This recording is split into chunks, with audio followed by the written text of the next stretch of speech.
যে রাজনীতিতে মাঠে নেমেছে, বাউলদের বিরুদ্ধে একটা কথা বলেছে? একটা কথা বলেনি। চুপটি মেরে বসে আছে বাউল আর হিন্দুদের দুটো ভোটের লোভে। জবাব দেওয়া লাগবে না? অত সহজ। আশ্চর্য কথা, একটা কথা বলেনি। অথচ আমাদের দাবি, বাংলাদেশের 18-20 কোটি মুসলমানের দাবি যে সরকারিভাবে কাদিয়ানীদের সাথে সাথে বাউলদেরকেও কাফের ঘোষণা করতে হবে। সরকারিভাবে কাদিয়ানীদের সাথে বাউলদেরকেও কাফের ঘোষণা করতে হবে, এতে কোনো সন্দেহ নাই। করুক না, কিন্তু বলবে কি করে? মুখে কুলু পেতে বসে আছে, ঘর জামা হয়ে গেছে। এরা বলবেও না, হক কথা বলবেও না। বলুক মিডিয়াতে নারী নেতৃত্ব হারাম, বলুক, সিয়ার থাকবে? থাকবে না। ওরা জাহেলিয়াতের সাথে আপোষ করেছে, কিন্তু আহলে হাদিস ফাঁসির মঞ্চে উঠতে রাজি আছে।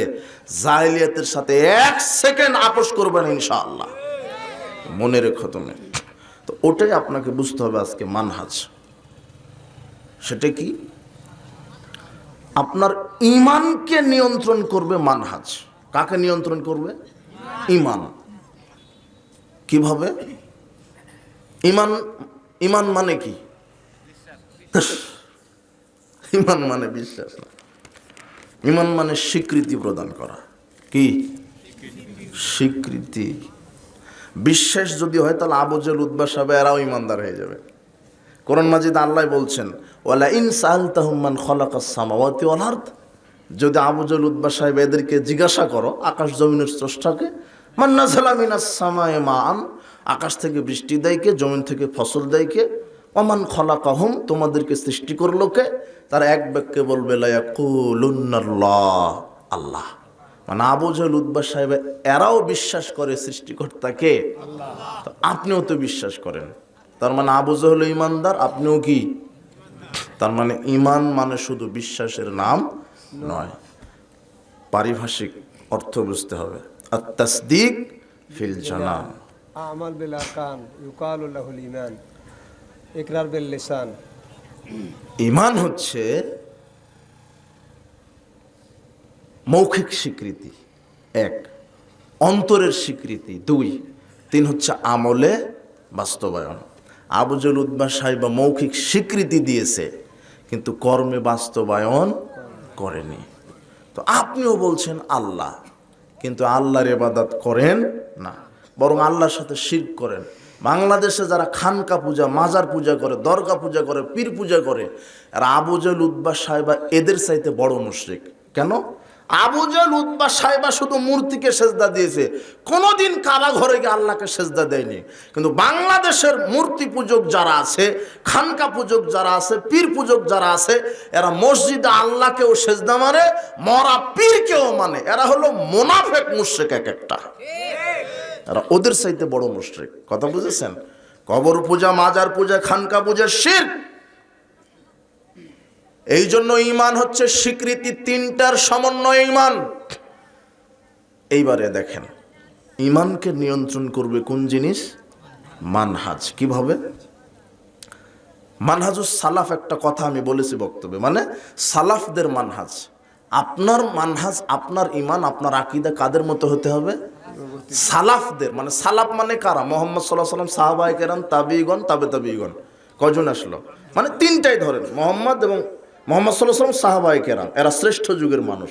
তারপরের যুগের, তারপরের যুগের 3 যুগের মানুষ শ্রেষ্ঠ। আর রাসূল সাল্লাল্লাহু আলাইহি ওয়াসাল্লাম 3 জনকে অনুসরণ করতে বলেছেন। রাসূল সাল্লাল্লাহু আলাইহি ওয়াসাল্লাম এবং সাহাবায়ে কেরাম, তাবিঈগণ, তাবিঈগণ, এদের মানহাজ যদি আপনার হয়, কোন ক্ষেত্রে? মানহাজের দিক এবং বিভাগ আপনাকে এখন বুঝতে হবে। বসে থাকবেন, উঠবেন না। কথা বুঝেছেন? মাজলিসের গুরুত্বটা আমি বোঝাতে চাইছিলাম যে এই মাজলিসে যে আপনি বসেছেন এর গুরুত্ব কত জানেন? আচ্ছা 5 মিনিট বলেনি, আপনি ধৈর্য ধারণ করেন একটু। এই যে মাজলিসে বসেছেন এর গুরুত্ব কত? রাসূল সাল্লাল্লাহু আলাইহি ওয়াসাল্লাম বলছেন, মা জালাসা কওমুন মাজলিসান ইয়াযকুরুনাল্লাহ, যখন কোনো কওম, কোনো জাতি আল্লাহর জিকিরের মাজলিসে বসে, কোরআন হাদিসের মাজলিসে বসে, ইল্লা নাদাহুম মুনাদিম মিনাস সামা, আল্লাহ আকাশ থেকে আহ্বান করেন, নিজে আল্লাহ বলেন কুমু মাগফুরাল্লাকুম, এই তোমরা যারা শুরু থেকে শেষ পর্যন্ত আলোচনা শুনেছ, এখন উঠে পড়ো, উঠে বাড়ির দিকে যাও। কেন? আমি আল্লাহ তোমাদের বিগত সব পাপগুলিকে ক্ষমা করে দিয়েছি। ওয়াবুদ্দিলাত সাইয়্যাতুকুম হাসানাত, শুধু পাপ ক্ষমা করিনি, বিগত যত পাপ ছিল সব পাপকে আমি নেকিতে রূপান্তরিত করে দিয়েছি। বিগত আমল নামাতে যদি 1 কোটি পাপ থাকে, এখানে বসার সাথে সাথে পাপ ক্ষমা হয়েছে, আর 1 কোটি পাপকে 1 কোটি নেকি বানিয়ে দিয়েছেন আল্লাহ। আবু হুরায়রা রাদিয়াল্লাহু আনহু বলছেন, রাসূল সাল্লাল্লাহু আলাইহি ওয়াসাল্লাম বলেছেন, ইন্না লিল্লাহি তাবারাক ওয়া তাআলা মালাইকাতান সাইয়্যারাতান ফুদুলান, নিশ্চয় আল্লাহর কিছু পর্যটক ফেরেশতা রয়েছে, পর্যটক ফেরেশতা যারা পৃথিবী ঘুরে, তাদের কাজ হচ্ছে ঘোরা। ইয়াতাতাবাউনা মাজালিসা যিকর, তাদের কাজ হচ্ছে যে কোথায় কোরআন হাদিসের আলোচনা হচ্ছে তারা খুঁজতে থাকে। ফাইজা ওয়াজাদু মাজলিসান ফিহি যিকর, খুঁজতে খুঁজতে যখন এই কোরআন হাদিসের মাজলিসটা পেয়ে যায়, ক্বাদু মাআহুম, এই ফেরেশতার একটা দল তাদের সাথে বসে পড়ে। সুম্মা হাফা বাদুহুম বাদান ইলা আজনিহাতিহিম, এরপরে ফেরেশতাদের ডানা আছে, কি আছে? ডানা, পাখা। আল্লাহ কোরআন মাজিদে বলছেন মাসনা সুলাসা রুবা, 2 3 4, 100 200 500। জিবরিল আমিনের ডানা হচ্ছেন 600 ডানা। কত? ফেরেশতাদের প্রতি আপনার ঈমান আছে? এই যে ঈমানের 6টা রুকুন না, আমানতু বিল্লাহি ওয়া মালাইকাতি, এই ফেরেশতার প্রতি, আল্লাহর প্রতি ঈমান, ফেরেশতার প্রতি ঈমান। ফেরেশতাদের প্রতি ঈমান আছে। ফেরেশতা কি? আল্লাহর একটা ফেরেশতার ক্ষমতা কত? যদি আল্লাহ একটা ফেরেশতাকে বলে যে পৃথিবী উল্টিয়ে দাও, তাহলে একজন ফেরেশতাই পৃথিবীকে উল্টিয়ে দিতে পারে। আল্লাহর আরশ বহনকারী ফেরেশতা আছে 8 জন। কয়জন? 8 জন ফেরেশতা আল্লাহর আরশ বহন করে আছে। আরশটা কত বড়? রাসূল সাল্লাল্লাহু আলাইহি ওয়াসাল্লাম বলছেন, প্রথম জমিন দ্বিতীয় জমিনে ঢুকে যাবে, দ্বিতীয় জমিন প্রথম জমিন, তৃতীয় জমিনে ঢুকে যাবে, এভাবে এভাবে আস্তে আস্তে ঢুকতে ঢুকতে সপ্তম 7টি জমিন প্রথম আসমানে ঢুকে যায়। প্রথম আসমান, দ্বিতীয়, দ্বিতীয়, তৃতীয়, সপ্তম, এই আকাশ জমিন সব মিলে যত বড়, আল্লাহর আরশটা এর চেয়ে অনেক অনেক অনেক বড়। আর আরশের সামনে কুরসি আছে, আরশের সামনে কুরসিটা, কুরসির সামনে 7 আকাশ 7 জমিন হচ্ছে বিশাল ময়দানে একটা আংটি পড়ে থাকলে যেমন বিশাল ময়দানের সামনে একটা আংটি যতটুকুন, 7 আকাশ 7 জমিন আল্লাহর কুরসির সামনে ততটুকুন। তাহলে আল্লাহর কুরসি কত বড়! আর কুরসি কি? কুরসি হচ্ছে আল্লাহর পা রাখার জায়গা। কি রাখার জায়গা? পা। আর 7 আকাশ 7 জমিন কুরসির সামনে যেমন আংটি, ঠিক আর আরশ যত বড় তার চাইতে অনেক অনেক অনেক বড় আল্লাহ। তাই তো আমরা দিনে কতবার বলি আল্লাহু আকবার, আল্লাহ সবচেয়ে বড়। আল্লাহ যে কত বড়, এটা আল্লাহর পরিচয়। আল্লাহ সব জায়গাতে থাকেন না, আল্লাহ থাকেন আরশে। তিনি আরশে সমুন্নত। রহমান আলাল আরশে ইস্তাওয়া, রহমান দয়াবান, তিনি আরশের উপরে উঠেছেন। সর্বত্র বিরাজমান, এটা কুফরি আকীদা। যে বলবে যে আল্লাহ সত্তাগতভাবে সব জায়গাতে থাকে, সে কাফের হয়ে যাবে। কি হয়ে যাবে? কাফের। আল্লাহ কোথায় উঠেছেন? আরশে। আল্লাহ কোথায় সমুন্নত? আরশে। এটা হচ্ছে সঠিক আকীদা। আল্লাহ নিরাকার নন, আল্লাহর আকার আছে। যারা বলছে আল্লাহ নিরাকার, এরা হলো মুশরিক, এরা হলো কাফের। আরে আল্লাহ নিজের সিফাতের বর্ণনা নিজে দিয়েছেন। আল্লাহ কোরআন মাজিদে নিজে বলছেন, ইয়া ইবলিস মা মানাকা আন তাসজুদা লিমা খালাকতু বিয়াদিয়া, হে ইবলিস তোকে কিসকে বাধা দিল যে আদমকে আমি নিজ 2 হাতে তৈরি করেছি। আল্লাহ কয় হাতে ইবলিসকে তৈরি করেছেন? তাহলে আল্লাহর কয় হাত আছে? ইয়াদুন না, ইয়াদাইয়া। এক হাতে নয়, কয় হাতে তৈরি করেছেন? 2 বছরের 2 হাত দিয়ে তৈরি করেছে। তাহলে আল্লাহর কি আছে? নূহ আলাইহিস সালামকে আল্লাহ বলছেন, এই নূহ, ওয়াসনাইল ফুলকা বিআয়ুনিনা, তুমি আমার চোখের সামনে নৌকা তৈরি করো। তাহলে আল্লাহর কি আছে? চোখ আছে। প্রথম যেটা বললাম আল্লাহর 2 হাত, ওটা সোয়াদের 38 আয়াত, 75 নম্বর আয়াত, 38 নম্বর সূরা। আর এটা হলো হুদের 37 আয়াত, 11 নম্বর সূরা 37 নম্বর আয়াত। আল্লাহ বলছেন, হে নূহ, তুমি আমার চোখের সামনে নৌকা তৈরি করো। আল্লাহর কি আছে? সূরা বাকারার 115 আয়াতে বলছেন, ফাইনামা তুয়াল্লু ফাসাম্মা ওয়াজহুল্লাহ, তোমরা যেদিকেই মুখ ঘুরাও সেদিকেই আমি আল্লাহর চেহারা রয়েছে। আল্লাহর কি আছে? চেহারা।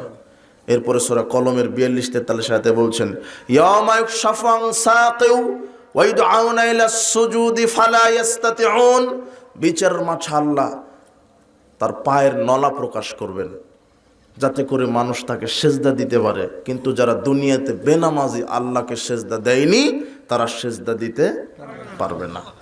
সাকিহি, আল্লাহর নলা রয়েছে, পায়ের নলা। আর হাদিসে আসছে পায়ের কথায় কি, ফাম্মান্নার ফালা তামতালিউ, জাহান্নাম পূর্ণ হবে না হাত্তা ইয়াজাল্লাহু রিজলাহু, যতক্ষণ না আল্লাহ তার পা ঢুকিয়ে না দিবেন। তাহলে আল্লাহর কি থাকলো? আল্লাহর পা, আল্লাহর হাত, আল্লাহর চক্ষু, আল্লাহর চেহারা। তাহলে আল্লাহ নিরাকার? কিন্তু আল্লাহ বলছেন, শোনো, ফালা তাদরিবু লিল্লাহিল আমসাল, আমার দৃষ্টান্ত বর্ণনা করো না। লাইসা কামিসলি শাই, আমার মতো কেউ নাই। আল্লাহর হাত আছে, পা আছে, চক্ষু আছে, কিন্তু বলা যাবে না আল্লাহর হাত মনে হয় অমুকের হাতের মতো, তাহলে কিন্তু কাফের হয়ে যাবেন। কথা বুঝেননি মনে হয়? আল্লাহর হাত আছে কার মতো? যেমন তার মতো শোভা পায়। কথা বুঝেননি? আল্লাহর চোখ আছে কেমন? যেমন তার মতো শোভা পায়। কিন্তু আকীদা হতে হবে আল্লাহর কি আছে? আকার আছে। কথা মনে থাকবে? আমি এটাই আবার বলবো, তখন বুঝতে পারবেন। তাহলে আল্লাহর পরিচয়, ফেরেশতা কুলের পরিচয়, এইভাবে আপনার মানহাজ, আপনার ঈমানকে নিয়ন্ত্রণ করবে মানহাজ। ঈমান মানে কি বললাম? স্বীকৃতি প্রদান করা 3টির মাধ্যমে। এখন এই ঈমানটাও যে নিয়ন্ত্রণ করবে মানহাজ, কাদের মানহাজ? সালাফদের মানহাজ। কিভাবে? দেখেন, সূরা বাকারার 137 আয়াত, আপনার ঈমানকে নিয়ন্ত্রণ করছে সালাফদের মানহাজ। আল্লাহ সুবহানাহু ওয়া তাআলা বলছেন, ফাইন আমানু বিমিসলি মা আমানতুম বিহি ফাকাদ ইহতাদাউ, এটা কোরআন মাজিদের আয়াত 137 আয়াত সূরা বাকারা। আল্লাহ বলছেন, যদি তারা ঈমান আনে ওই রকম, বিমিসলি ওই রকম, মা আমানতুম বিহি যেরকম তোমরা ঈমান এনেছো। এখানে তোমরা মানে কারা? হ্যাঁ, রাসূল সাল্লাল্লাহু আলাইহি ওয়াসাল্লাম এবং সাহাবায়ে কেরাম। কথা বুঝেননি মনে হয়? আল্লাহ নিজে বলছেন, যদি পৃথিবীর মানুষেরা ওইভাবে ঈমান আনে, বিমিসলি ওইভাবে, ওই রকম, ওই মতন, কি রকম? মা আমানতুম বিহি, যেইভাবে মুহাম্মদ সাল্লাল্লাহু আলাইহি ওয়াসাল্লাম এবং সাহাবায়ে কেরাম ঈমান এনেছে, ওইভাবে যদি কেউ ঈমান আনে, ফাকাদ ইহতাদাউ, তাহলে সে হেদায়েত পেয়ে গেল। সুবহানাল্লাহ। তাহলে ঈমানটাও কাদের মতো আনতে হবে? কিন্তু দেখেন আপনার ঈমানটা কেমন? ঈমান মানে স্বীকৃতি প্রদান করছেন যে আল্লাহ আছে, কিন্তু বিশ্বাসটা, স্বীকৃতিটা আপনার কেমন? একজন বলছে যে আমি আল্লাহর প্রতি ঈমান এনেছি, কিন্তু ও বলছে আল্লাহ নিরাকার, বলছে না? একজন বলছে যে আমি আল্লাহকে বিশ্বাস করি, কিন্তু ও বলছে যে আল্লাহ সব জায়গাতে থাকে। কিন্তু এই বিশ্বাস কি সালাফদের বিশ্বাসের সাথে মিলল? না। সালাফদের কি আকীদা, সালাফদের কি বিশ্বাস, আর আপনার কি বিশ্বাস? সালাফ সাহাবায়ে কেরামের বিশ্বাস আল্লাহ নিরাকার নন, আল্লাহর আকার। সালাফদের আকীদা, সালাফদের ঈমান আল্লাহ সর্বত্র বিরাজমান নন, আল্লাহ কোথায় সমুন্নত। তাহলে শুধু ঈমান আনলে হবে না, ঈমানটা কাদের মতো হতে হবে? সালাফদের। এটা হচ্ছে মানহাজ। তাহলে আপনার ঈমানটাকে কন্ট্রোল করলো কাদের মানহাজ? সালাফদের। এখন আপনি যদি আমি তো ঈমানদার, আমি বিশ্বাসী, আল্লাহকে বিশ্বাস করি, কিন্তু আপনার বিশ্বাসের মধ্যে আছে কুফরি, আপনার বিশ্বাসের মধ্যে আল্লাহ হচ্ছে সর্বত্র বিরাজমান, আর সালাফদের বিশ্বাস আল্লাহ সর্বত্র নন। আল্লাহ কোথায়? আর ইমানটা, এই ইমানটা, আল্লাহ যে আকাশে, আল্লাহ যে আরশে। সহিহ মুসলিমের 537 নম্বর হাদিস, মুআবিয়া বিন হাকাম আস-সুলামি রাদিয়াল্লাহু আনহু বলছেন, ইয়া রাসূলুল্লাহ কানাত লি জারিয়াতুন, আমার একটা দাসী ছিল, 10-12 বছরের একটা দাসী। তার আগানামান লিকিবাল ইহুদি ওয়াল জাওয়ানিয়া, ওই ইহুদ এবং জাওয়ানিয়া পাহাড়ের পাদদেশের মাঝখানে ছাগল চড়াতো আমার দাসীটা। ইত্তালাতু যাতু ইয়াউমিন, একদা আমি লক্ষ্য করলাম যে আমার দাসীটা ঠিকমতো ছাগল প্রতিপালন করছে কিনা।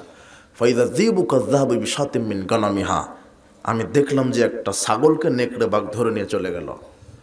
আনা রাজুলুম মিন বানি আদম, ইয়া রাসূলুল্লাহ, আমি তো আদম সন্তানের মতো একটা সন্তান, আদমেরই সন্তান আমি। আসাফু, আমি রাগান্বিত হয়ে গেলাম। কামা ইয়াসাফুনা, যেমন আদমের বাচ্চারা রাগান্বিত হয়ে যায়। সাকাক্তু সাকাতান, রাগে একটা চড় মেরে দিয়েছি দাসীকে। তো আমি এটা বড় অপরাধ মনে করলাম। আফালাউতি কুহা, তো আমি এই যে পাপ করেছি এর জন্য কি আমি দাসকে মুক্ত করে দিলে পাপ ক্ষমা হবে? তখন আল্লাহ নবী বলছেন যে আতাইতু বিহা, তাকে আমার কাছে নিয়ে আসো, আমার কাছে তাকে নিয়ে আসো, দেখি তোমার দাসীটা আমি পরীক্ষা করি। দেখেন রাসূল সাল্লাল্লাহু আলাইহি সাল্লাম পরীক্ষা করবেন। ফাতাইতানি বিহা, আমি তাকে নিয়ে গেলাম। আতাইতুহু বিহা, আমি তাকে নিয়ে গেলাম রাসূলের কাছে। দাসী 10 থেকে 12 বছরের দাসী। রাসূল সাল্লাল্লাহু আলাইহি সাল্লামের সামনে যখন ওই দাসী তার দাঁড়ালেন, রাসূল সাল্লাল্লাহু প্রথম জিজ্ঞাসা করলেন, এই আইনাল্লাহ, আল্লাহ কোথায়? এর আকীদার প্রশ্ন। কিসের প্রশ্ন? মানে রাসূল সাল্লাল্লাহু আলাইহি সাল্লাম পরীক্ষা করে নিচ্ছে তার ঈমান আকীদা আমাদের মতো কিনা। বুঝেননি মনে হয় কথা? এই বলো আইনাল্লাহ, আল্লাহ কোথায়? তখন এই রাখাল, ছাগলের রাখাল, এ বলছে ফিস সামাই, আল্লাহ হলেন আকাশের ওপরে। সুবহানাল্লাহ। আরবিতে ফি মানে আলা শব্দটাও নেওয়া যায়, ওপরে। আল্লাহ কিসের ওপরে? এটা ছাগলের রাখালের আকীদে আল্লাহ সব জায়গাতে নন। আল্লাহ কোথায়? আকাশের উপরে। আর বাংলাদেশের কিছু মূর্তি আছে, মুফতি না কি, এ বলে যে 60 বছর বুখারি পড়ায়, এরা 60 বছর 36 বছর মুসলিম পড়ায়, কিন্তু এই হাদিসটা চোখে পড়ে না। আর কি বলবো রে ভাই, দুঃখে কষ্টে না বললেও না। রাসূল সাল্লাল্লাহু আলাইহি সাল্লাম বলছেন, সহিহ বুখারীর 3606 নম্বর হাদিস, শোনো হুযায়ফা ইবনুল ইয়ামান, দুআতুন ইলা আবওয়াবি জাহান্নাম, জাহান্নামের দিকে নিয়ে যাওয়ার জন্য কিছু বক্তা বের হবে। কি বের হবে? জাহান্নামের দিকে নিয়ে যাওয়ার জন্য বক্তা বের হবে। হুযায়ফা রাদিয়াল্লাহু আনহু অবাক হয়ে গেলেন। আল্লাহ নবী কি বললেন? সিফহুম লানা, তাদের পরিচয় বলেন তো। বক্তা জাহান্নামের দিকে নিয়ে যাবে বক্তা, আলেম। সিফহুম লানা, তাদের পরিচয় বলেন আমাদেরকে। তখন তিনি বলছেন, হুম মিন জিলদে তিনা, তারা হবে মুসলমান, তোমাদের মতো দাঁড়ি টুপি পাগড়িওয়ালা মুসলমান। ইয়াতাকাল্লামুনা বিআলসিনাতিনা, তারা কোরআন হাদিস থেকেই বক্তব্য দিবে। কোথায় থেকে? কোরআন হাদিস থেকেই বক্তব্য দিবে। আলেম ওলামা কোরআন হাদিস থেকে বক্তব্য দিবে। মান আজাবাহু মিলাইহা কাযাফু ফিহা, যে ওই আলেমের বক্তব্য শুনে আমল করবে সেই জাহান্নামে চলে যাবে। ডাইরেক্ট হাদিস। এখন কোন আলেম কোরআন হাদিস থেকে বক্তব্য দিচ্ছে, কিন্তু তার বক্তব্য শুনলে আপনাকে জাহান্নামে যেতে হবে। দেখেন কোরআন হাদিস থেকেই বক্তব্য দিয়ে বলছে পীর ধরতে হবে, কোরআনেই আছে। পীর যে ধরা লাগবে কোরআনে আছে। কি আল্লাহ বলছেন, দেখেন আলেম পীরের দলিল দিচ্ছে কোরআন থেকে। কোথায় দলিল? কি দলিল? ইয়া আইয়ুহাল্লাযিনা আমানুত্তাকুল্লাহ ওয়াবতাগু ইলাইহিল ওয়াসিলা, হে বিশ্বাসীগণ আল্লাহকে ভয় করো আর ওয়াসিলা ধরো। ওয়াসিলা মানে পীর। ওয়াসিলা মানে কি? পীর। ওয়াসিলা মানে পীর। এই বুঝটা কার? এই শয়তানের, এই আলেম রূপী শয়তানের। এর নিজস্ব বুঝ। মানুষ কোরআন হাদিস বুঝবে, এই বুঝটাও কন্ট্রোল করে মানহাজ। কাদের মানহাজ? সালাফদের। আজকে মুসলিম সমাজে এত দল ফেরকা, তার মৌলিক কারণ কোরআন হাদিস নিজেদের মতো করে বোঝার কারণে। আমি যে কোরআন হাদিস বুঝবো, এই বুঝটাও আমার নিয়ন্ত্রণ করবে একটা জিনিস, সেটার আরবি নাম কি? মানহাজ। কাদের মানহাজ? সালাফদের। এখন এই আয়াত নাজিল হয়েছে এই আলেমের উপরে না মুহাম্মদ সাল্লাল্লাহু আলাইহি ওয়াসাল্লামের উপরে? এই ভণ্ড মুরিদের আমলে নাকি সাহাবীদের আমলে? তাহলে সাহাবারা বেশি বুঝবেন না আপনি ভালো বুঝবেন? তার মানে আমাকে এই আয়াতের বুঝটা নিতে হবে কাদের থেকে? কিন্তু ওই যে মুহাম্মদ সাল্লাল্লাহু আলাইহি ওয়াসাল্লাম বলছেন আলেম কোরআন হাদিস থেকে বক্তব্য দিবে কিন্তু মানুষকে জাহান্নামের দিকে নিয়ে যাবে। আয়াত তেলাওয়াত করলো সুন্দরভাবে, কিন্তু ব্যাখ্যাটা দিল নিজের মতো করে। কিসের মতো করে? কিন্তু এই আয়াতটা বুঝতে হবে কাদের মতো করে? সালাফদের মতো করে। দেখেন, আচ্ছা, ওয়াসিলা মানে যদি পীর হয়, আপনার এই খানকার হুজুর বলছে, যারা পীর মুরিদের ব্যবসা করে এরা বলছে যে এই যে আল্লাহ বলছেন ওয়াবতাগু ইলাইহিল ওয়াসিলা, ওয়াসিলা ধরো মানে পীর ধরো। আচ্ছা, ওয়াসিলা মানে যদি পীর হয়, তাহলে বলেন তো আজানের দোয়া বলেন আপনারা, ওয়াতি মুহাম্মাদানিল ওয়াসিলা বলেন না? তার মানে এর অর্থ কি? ওয়াতি প্রদান করো মুহাম্মদ সাল্লাল্লাহু আলাইহি সাল্লামকে ওয়াসিলা কি? হ্যাঁ, মানে মোহাম্মদকে আল্লাহ একটা পীর দাও, হলো না? এটাই তো হলো। কিন্তু আল ওয়াসিলার ব্যাখ্যা করা হয়েছে আল আমালুস সালেহা। আরে থামেন, আপনি বসেন এই জায়গায়। আলেম বুঝাচ্ছে, আলেম এই খানকার হুজুর পীর বুঝাচ্ছে, এই এক শ্রেণীর ভ্রান্ত আলেম বুঝাচ্ছে ওয়াসিলা মানে কি? পীর। কিন্তু ওয়াসিলা মানে এই যে শেখ বললেন যে সৎ কর্মের মাধ্যমে আল্লাহর সন্তুষ্টি অর্জন করাকে আরবিতে কি বলে? ওয়াসিলা। ওয়াসিলা মানে আল্লাহর নৈকট্য অর্জনের মাধ্যম, সেটা হচ্ছে সৎ আমল। কি আমল? কিন্তু এই এক শ্রেণীর শয়তান ভণ্ড প্রতারক আলেম বলছে ওয়াসিলা মানে কি? পীর। কিন্তু বুঝলো নিজের মতো করে, কিন্তু এই ব্যাখ্যাটা বুঝটা সালাফদের মতো করে বুঝলে আর এই মুশরিক হতো না। কথা বুঝেছেন? আপনার বুঝটাও। আর একটা হাদিস আছে, হাদিস থেকেই দলিল। ওই যে বর্তমানে যারা মারফত ঢুকে গেছে, মারফত তরিকের লোক, পীর তরিকের লোক সমাজে ঢুকে গেছে, এদের আকীদা যে পীরই হলো আল্লাহ। পীর হলো কি? আল্লাহ। গুরুই হলো আল্লাহ। এটা হচ্ছে সুফি আকীদা। কি আকীদা? সুফি। সুফিদের জন্ম হয়েছে 260 হিজরিতে। সুফিদের জনক হচ্ছে বায়েজিদ বোস্তামি। কি? বায়েজিদ বোস্তামির তাফসীর শুনেননি আপনি? আপনার মুফাসসির সাহেব খুব সুন্দর করে বলে গেছে যে সবচেয়ে বড় আল্লাহর ওলি ছিলেন, বড় ওলি ছিলেন, কিন্তু বায়েজিদ বোস্তামি ছিলেন নগদ শয়তানের ওলি। কার ওলি? এই সুফি আকীদার জনক হচ্ছে এই বায়েজিদ বোস্তামি, ইরানের। এই সুফিদের আকীদা, বায়েজিদ বোস্তামি বলছে যে তলাবতুল্লাহ সিত্তিনা সানা, আমি 60 বছর আল্লাহকে খুঁজেছি, কোথাও পেলাম না। ফাইজা আনা হওয়া, এখন আমি বায়েজিদ বোস্তামি নিজেই আল্লাহ। এটা বায়েজিদ বোস্তামির আকীদা। আর সে নিজেকে আল্লাহ দাবি করে বলছে যে সুবহানি সুবহানি মাআযামা শানি, আমি মহাপবিত্র মহাপবিত্র, আমার মর্যাদা কতই না বড়, আল্লাহর সমান, আমি আল্লাহ। এরপরে বায়েজিদ বোস্তামকে কেউ যদি ঘর থেকে ডাকতেন বাহির থেকে, তিনি বলতেন লাইসা ফিল বাইতি গায়রুল্লাহ, বাড়িতে আল্লাহ ছাড়া কেউ নাই, মানে ও আল্লাহ। এটা হলো বায়েজিদ বোস্তামির কি? আকীদা। সুফিদের 4টা প্রধান আকীদা। তার একটা হচ্ছে ওয়াহদাতুল উজুদ, মানে সবকিছুর মধ্যে আল্লাহর উপস্থিতি। সবকিছুর মাঝে কার উপস্থিতি? আল্লাহর।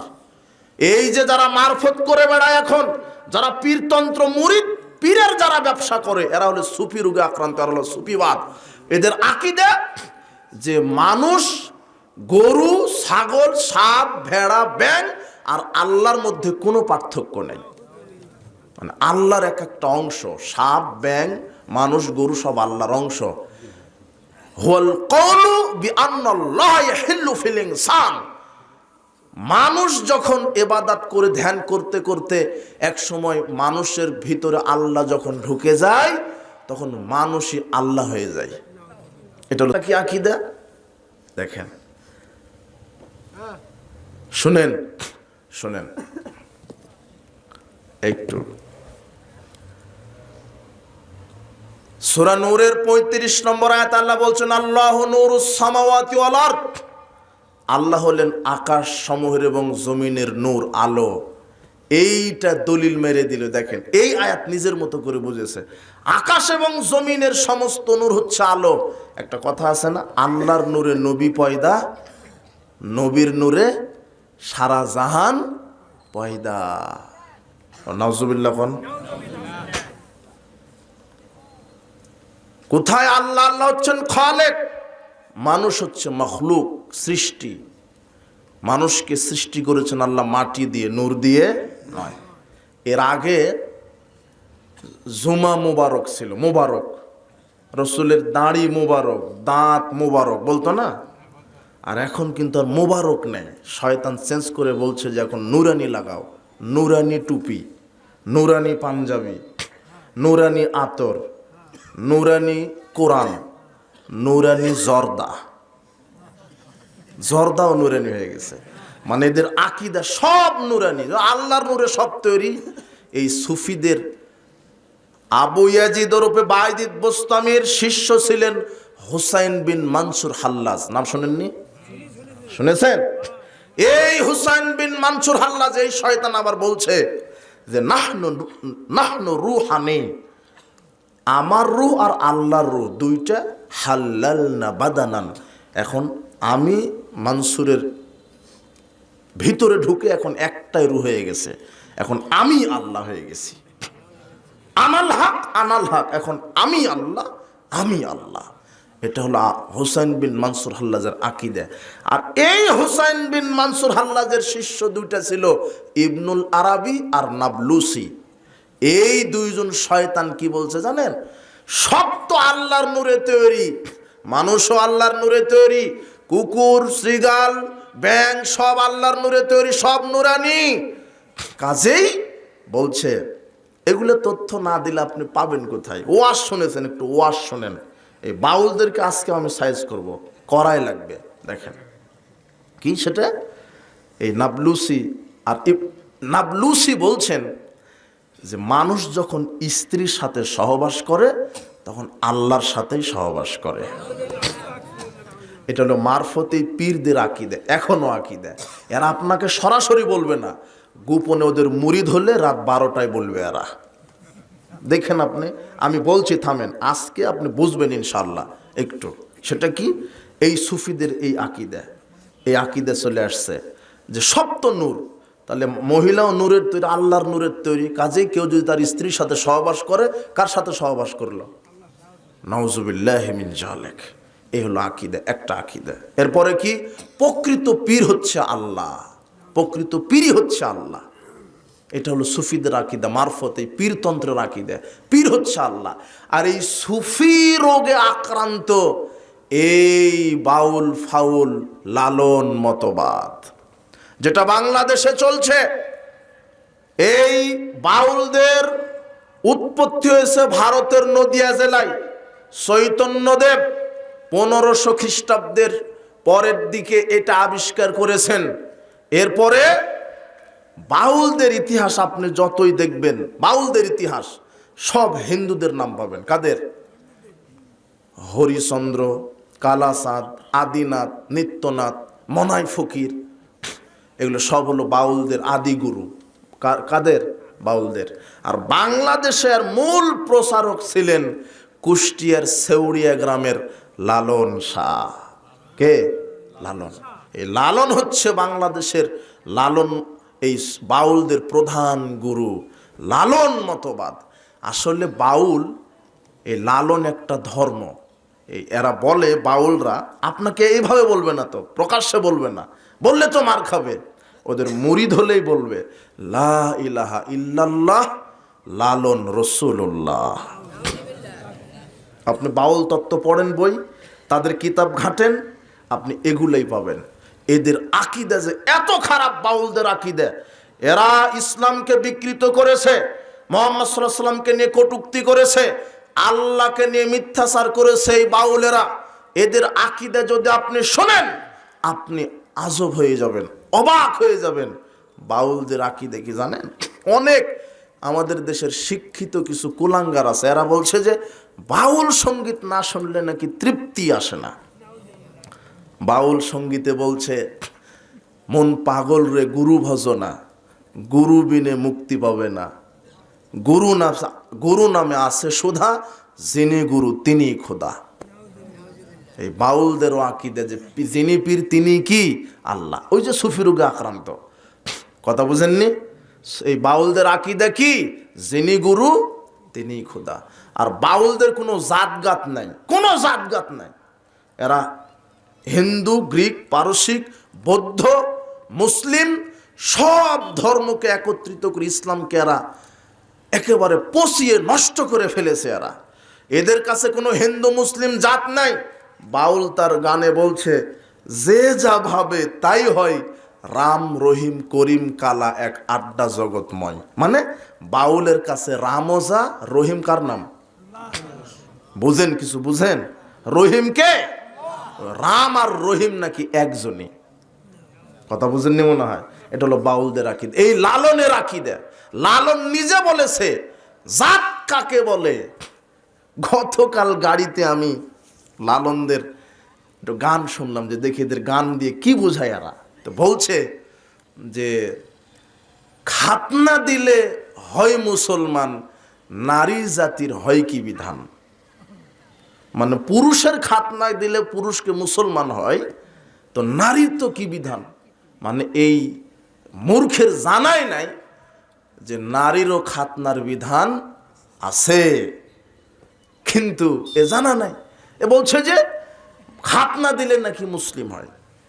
খাতনা দেওয়ার নাম মুসলিম, আকীদা সঠিক হওয়ার নাম মুসলিম। খাতনা দেওয়া এটা সুন্নাত।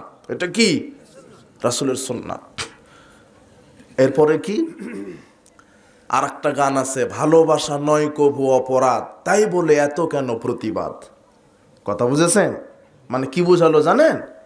মানে নারী পুরুষ একাকার, এক একজনকে প্রেম ভালোবাসবে।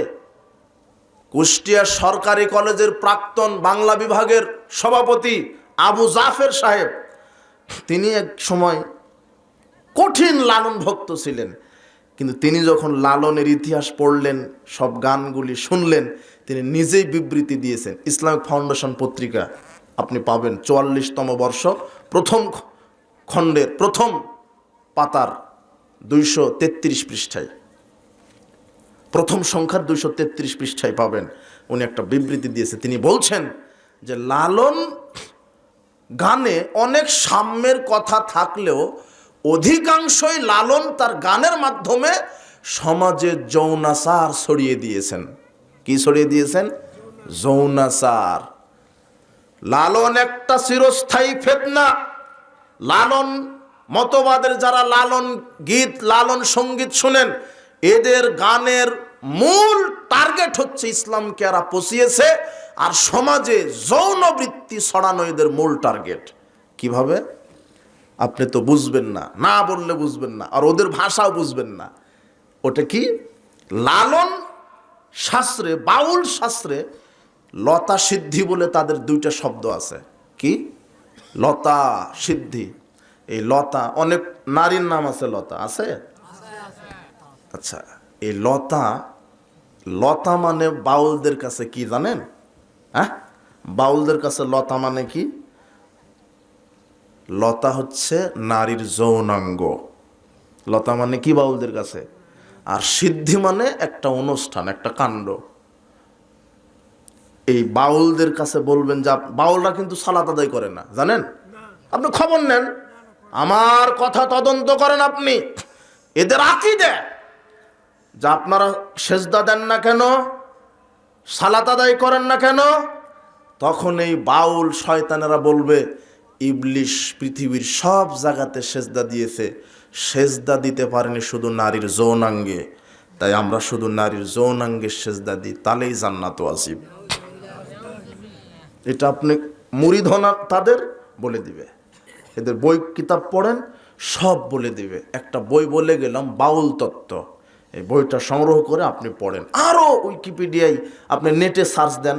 আর একটা কথা শোনেন, বাউল ঐতিহাসিকগণ বলছে যে বাউল শব্দটা উৎপত্তি হয়েছে বাওরা, হিন্দি বাওরা শব্দ থেকে, যার অর্থ হচ্ছে উন্মাদ, যার অর্থ কি পাগল। আবার কেউ কেউ বলছে যে বাতুল, সংস্কৃত শব্দ বাতুল, বাতুল মানেও পাগল, উন্মাদ। কথা বুঝেছেন? কিন্তু শব্দটাই তো বাউল চলে আসছে। আর বাউল শব্দের অর্থ কি জানেন? হ্যাঁ, আর বাউল তো আরবি শব্দ। কি শব্দ? বা ওয়াও লাম, বাউল। বাউল শব্দের অর্থ হচ্ছে পেশাব। কি? বাউলের মানে পেশাব। হ্যাঁ, কি? পেশাব। হ্যাঁ, এই যে উস্তাদে কেবল ধরতে পারছে। বাউল শব্দের বাংলা কি? পেশাব। এখন আপনাকে একটা তথ্য দিই, এরা বাউল নাম কেন রাখলো, বাউল মতবাদ কেন হলো? এই বাউলদের একটা অনুষ্ঠান আছে, যে অনুষ্ঠানের নাম হলো লতা সিদ্ধি। এরা জিকিরের নামে রাত্রে লাইট বাল্ব জানালা বন্ধ করে জিকিরের নামে নারী পুরুষ জেনার রাজ্যে চলে যায়। আর কি করে বাউল? এই সন্ন্যাসী বাউলদের একটা এই লতা সিদ্ধি অনুষ্ঠান আছে। এই অনুষ্ঠানে তারা মদ খায়, গাঁজা খায়। আর একটা তাদের স্পেশাল খাবার আছে বাউলদের। বাউলদের স্পেশাল খাদ্য আছে, যেই খাদ্যের নাম হচ্ছে প্রেম ভাজা। কি? প্রেম ভাজা। আমি বলেছি তো, ওয়াজ শুনেছেন কিন্তু ওয়াজ শোনেননি। আজকে ওয়াজ শোনেন। কিন্তু এগুলো বক্তব্য দেওয়াও কঠিন, বোঝাও কঠিন। কথা বুঝেননি? আমি আপনার ধৈর্য কামনা করছি। শেষে কয়েকটা কথা আমি মানহাজ সম্পর্কে বলবো ইনশাআল্লাহ।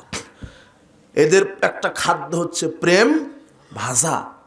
আপনি এই যুবক, তুমি তো নেট চালাও, আমার বক্তব্য শেষ করার পরেই তুমি নেটে সার্চ দেবে যে প্রেম ভাজা কি আর বাউল মতবাদের উৎপত্তি, এদের আকীদা কি, সব চলে আসবে। তুমি প্রেম ভাজা বলে সার্চ দিয়ে, হ্যাঁ গুগলে সার্চ দিলেই প্রেম ভাজা কি, তখন দেখবে চলে আসছে। কি? প্রেম ভাজা হলো বাউলদের একটা বিশেষ খাদ্য, এইভাবে লেখা আছে। আমি 2 দিন থেকে এটাই পড়াশোনা করছি শুধু। শোনেন, প্রেম ভাজা হলো বাউলদের প্রধান খাদ্য। এই খাদ্যটা 5টা উপাদানে তারা তৈরি করে। কয়টা? 5টা। 1, জবের আটা। কিসের আটা? গমের। হ্যাঁ, এই যে গম বা জব যেটা বলেন তার আটা 1। 2, মানুষের পায়খানা। কি? পায়খানা। পায়খানা চিনেছেন তো? মল। আরে গু চিনেন তো? হ্যাঁ। 3 নাম্বার পেশাব। বাউলের বাংলা কি? পেশাব। পেশাব। পেশাব চিনেন তো? মুত। আরে মায়ের ভাষা বলবেন। কিসের ভাষা? মাতৃভাষা। ওই নেটে লেখা আছে মূত্র। কি? মূত্র। 3 নাম্বার উপাদান মুত। 4 নাম্বার কুমারী মেয়ের রজ। বর্গীয় জ, রজ। রজ মানে কি? আরে মাসিকের রক্ত। কি শুনলেন, কি বুঝলেন? দেখেন তাহলে কয়টা হলো? 5। পুরুষের বীর্য। বুঝেছেন না? এই 5টা দিয়ে এরা তৈরি করে প্রেম ভাজা। আর ওর সাথে মদ, মাতলামি করে এরা জেনার রাজ্যে চলে যায়। এটা হলো বাউলদের একটা ভণ্ডামি, যৌনাচার। বাউল মতবাদ একটা যৌন বিকৃত মতবাদ, যৌন মতবাদ। বাউলদের প্রধান টার্গেট হচ্ছে মুসলিম সমাজে যৌন বৃত্তি ছড়ানো। মানুষকে এটা অসভ্য, বর্বর, রুচিহীন, নর পশুতে পরিণত করে। কোন মুসলমানের বাউল ফাউল আকীদার সাথে 5 পয়সা সম্পর্ক থাকতে পারে না। এই জন্য আমরা বাংলাদেশ সরকারকে দাবি জানাবো, এরা এই গেরুয়া পরিধান করে দেখবেন লাউয়ের খোলা নেই হাতে, নিয়ে একটা নারী আর একজন পুরুষ এই চুল রাখে বড় বড়, গ্রামে গ্রামে ঘুরে বেড়ায়, ভিক্ষা করে। এদের আকীদা এই সমাজে যৌনতা ছড়ানো। এদের জাতকাত নাই, হিন্দু মুসলমান নাই, এদের ঈমান আমল নাই, সালাত নাই। এরা সমাজে শুধু ফিতনা ছড়ায়। এদের নিজস্ব বুঝ জ্ঞান বিভিন্ন গান বাজনার মাধ্যমে এরা নারী পুরুষ যৌনাচার বিবৃতি দিচ্ছে সমাজে।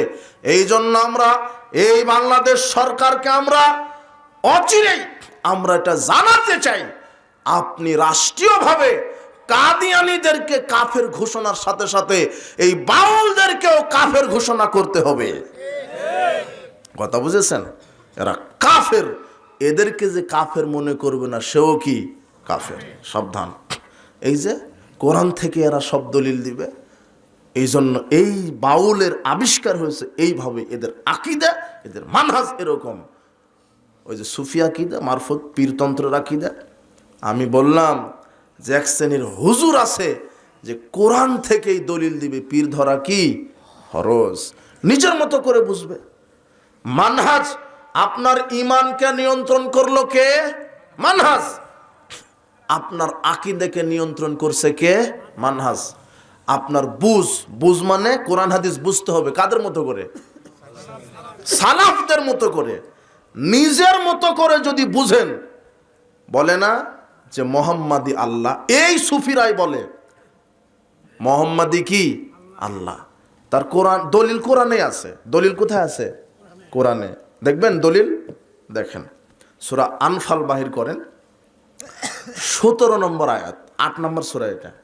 আনফালে আল্লাহ বলছেন ওয়ামা রমাইতা ইয রমাইতা, মুহাম্মদ সাল্লাল্লাহু আলাইহি সাল্লাম আপনি নিক্ষেপ করেননি, ইয রমাইতা যখন আপনি নিক্ষেপ করেছিলেন, ওয়ালাকিন্নাল্লাহ রমা আমি আল্লাহ নিক্ষেপ করেছিলাম। মানে ওই যে বদরের যুদ্ধে রাসূল সাল্লাল্লাহু আলাইহি সাল্লাম এক মুষ্টি বালি নিয়ে কাফেরের চোখে এবার ছুঁড়ে মেরেছিলেন। কাফের কতজন ছিল?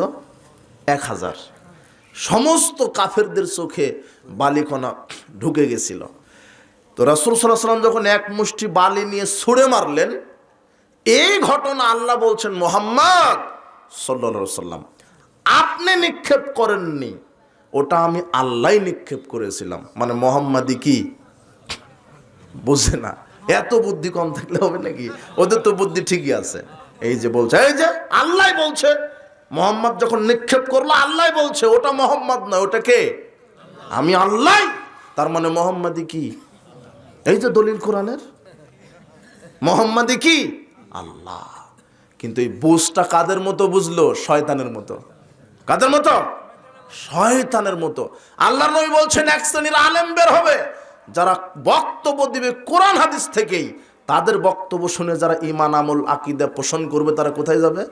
এখন আপনি যদি বলেন যে মুহাম্মাদি আল্লাহ, ঈমান আছে?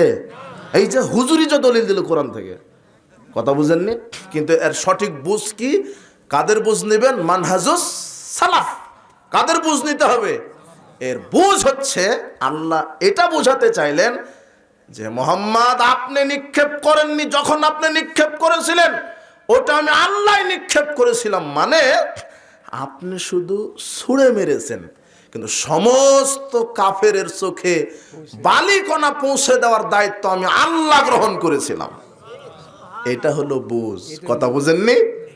এটা সালাফদের বুঝ। কিন্তু আমার মতো যদি বুঝি আমি মুসলিম থাকবো না, কাফের হয়ে গেছি। আর একটা হাদিস আছে বুঝ, মানে আপনার বুঝটাকেও কন্ট্রোল করছে কাদের? মানহাজ সালাফদের। এইভাবেই তো এই ভ্রান্ত বুঝ আছে বলেই তো পীরতন্ত্র সমাজে কায়েম হয়েছে। কথা বুঝেননি? আর দেখেন পীর মানেই যে আল্লাহ, পীর মানে কি? ওই যে পাগল মন রে গুরু ভজনা, গুরু বিনে মুক্তি পাবে না। গুরু নামে আছে সুদা, যিনি গুরু তিনিই খোদা। মানে পীর হচ্ছে কি? আল্লাহ। এটা হাদিসেও আছে। এটা কোথায় আছে? হাদিসেও আছে, নগদ হাদিসে আছে, যিনি পীর তিনি খোদা। দেখবেন বুখারী 6502 নম্বর হাদিস। কত নম্বর? 6502। আল্লাহ বলছেন হাদিসে কুদসি, যখন আমার বান্দা আমাকে খুশি করার জন্য ইবাদত করে সেই ইবাদতে আমি খুশি হই। এরপরে যখন আমার বান্দা বেশি বেশি নফল ইবাদত করে আমি বান্দার প্রতি এত খুশি হয়ে যাই, আমি সেই বান্দার দুইটা চোখ হয়ে যাই। কি হয়ে যায়? আমি তার দুটা কান হয়ে যাই, আমি তার দুটা চোখ হই যেই চোখে সে দেখে, আমি তার দুটা কান হই যেই কান দিয়ে শোনে, আমি তার দুটা হাত হয়ে যায় যেই হাত দিয়ে সে ধরে, আমি তার দুটা পা হয়ে যায় যে পা দিয়ে সে চলে। তাহলে যে ইবাদত করতে করতে তার চোখ কান লাক মুখ সব কার হয়ে গেছে, তাহলে ও কি হয়ে গেল? বুঝেননি মনে হয় কথা। এটা হাদিস। উস্তাদ শেখ হাদিস পড়েননি? হ্যাঁ, এটা হাদিস, এটা পড়েন আপনি। এই যে এখন এই যে যারা মুরিদ হয় এরা তো বলদ, এরা কি, এর যা বুঝাবে তাই বুঝবে। বাপ রে বাপ, পীর সাহেব বলেছে যেই যে, আর হাদিসও তো ঠিক। কথা বুঝেননি মনে হয়। আল্লাহ বলছেন যে আমার ইবাদত করতে করতে আমি এমন ভালোবাসি, আমি তার চোখ হাত পা আমি হয়ে যায়। মানে ও এখন কি হয়ে গেছে? আল্লাহ। কিন্তু এর বুঝ কি? এই হাদিসের বুঝ কার থেকে নেবেন? ইবলিশের কাছ থেকে না মুহাম্মদ সাল্লাল্লাহু আলাইহি ওয়াসাল্লামের কাছ থেকে না সাহাবীদের কাছ থেকে? এই বুঝটাও আপনার নিয়ন্ত্রণ করছে কাদের মানহাজ। এখন কি বুঝবেন? বুঝটা দেখেন। আব্দুল্লাহ ইবনে আব্বাস বলছেন, আব্দুল্লাহ ইবনে মাসউদ রাদিয়াল্লাহু বলছেন, বান্দা যখন ইবাদত করতে করতে আল্লাহওয়ালা হয়ে যায়, আল্লাহ তখন ওই বান্দার দুটা চোখ আল্লাহর চোখ হয়ে যায়। আর মানে ওই বান্দাকে আল্লাহ এত ভালোবাসেন, ওই বান্দা ওই চোখ দিয়ে যা দেখে, ওই দেখার শক্তি পায় কার কাছ থেকে? আল্লাহর কাছ থেকে। আর ওই দুই চোখ দিয়ে সে হারাম কিছু তখন আর দেখে না, সেটাই দেখে যেটা কে দেখতে বলেছেন। আল্লাহ এত ভালোবাসেন, ওই বান্দার দুইটা হাত আল্লাহর দুটা হাত হয়ে যায়। মানে ওই হাত দিয়ে অন্যায় কিছু ধরে না, যা ধরে কার কথা মতো ধরে। ওই দুটা পা হয়ে যায় আল্লাহর, মানে ওই পা দিয়ে জেনার পথে পাপের পথে চলে না, যেই পথে যায় কে যেতে বলেছেন? মানে আল্লাহর হুকুমে দেখে, তখন আল্লাহর হুকুমে হাঁটে, আল্লাহর হুকুমে হাত ধরে। তাই এই লোকটাও আল্লাহওয়ালা হয়ে যায়। এটাই হলো সঠিক বুঝ। আর শয়তান বুঝছে যে ওই যে পীর হয়ে আল্লাহ হয়ে গেছে। কথা বুঝেছেন? এবার হাদিস তো ঠিক আছে, বুখারীর হাদিস, কেউ অনুপরিমাণ কিছু বলতে পারবে না যে জাল হাদিস। এটা সহিহ হাদিস, বুখারীর হাদিস। কিন্তু আপনি বুঝবেন কাদের মতো করে হাদিস? কোরআনের আয়াত বুঝবেন কাদের মতো করে? সালাফদের মতো করে। কিন্তু নিজের মতো করে যদি বুঝেন, আর একটা স্পষ্ট হাদিস আছে পীরের ব্যাপারে, একেবারে স্পষ্ট আয়াত আছে। আল্লাহ বলছেন সূরা কাহফের 17 আয়াতে, মাইয়াহদিল্লাহ ফাহুয়াল মুহতাদ, আল্লাহ যাকে হেদায়েত দেয় সে হেদায়েত পায়, ওয়া মাইয়ুদলিল ফালান তাজিদ লাহু ওয়ালিয়াম মুরশিদা। মুরশিদ শব্দ আসছে কোরআনে, কিন্তু মুরশিদ কোথায় আসছে শব্দটা? এই যে পীর সাহেব বলছে, যাক একটা আয়াত পাওয়া গেছে ভাই। এই যে আল্লাহ যাকে হেদায়েত দেয় সে হেদায়েত পায়, আর আল্লাহ যাকে হেদায়েত দেয় না তার কোনো মুর্শিদ নাই। কাজে এখন পীর বলছে যে তোমরা যদি শর্টকাটে জান্নাতে যেতে চাও, আমি মুর্শিদের মুরিদ হও, জান্নাতে পাক মেরে দিয়ে পাঠাবো। কথা বুঝেননি? মুর্শিদ, আমাদের দেশে পীরকে কি বলে? দয়াল মুর্শিদ। জানেন না? কি জানেন? এই যে এটাই হলো মারফত। কিন্তু এই আয়াতে মুর্শিদ মানে হেদায়াত দানকারী। মুর্শিদ মানে কি? এই আয়াতের অর্থ মুর্শিদ মানে পথ প্রদর্শক। কিন্তু আগের অর্থটা নিলে মাইয়াহদিল্লাহ ফাহুয়াল মুহতাদ, আল্লাহ যাকে হেদায়েত দেয় সে হেদায়েত পায়। আর পথভ্রষ্ট যে হয় তার কোনো, এখানে মুর্শিদ মানে হেদায়েত দানকারী নিতে হবে। কেন? এর পূর্বে কি হেদায়েতের কথা আসছে, পথ প্রদর্শক, হেদায়েত দানকারী। কে হেদায়েত দানকারী?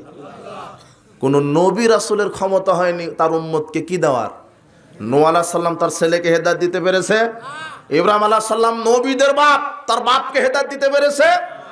সর্বশ্রেষ্ঠ মানুষ, মহামানব, সর্বশ্রেষ্ঠ নবী রাসূল যার নাম মুহাম্মদ, তিনিও তার আপন চাচা আবু তালেবকে কি করতে পারেননি?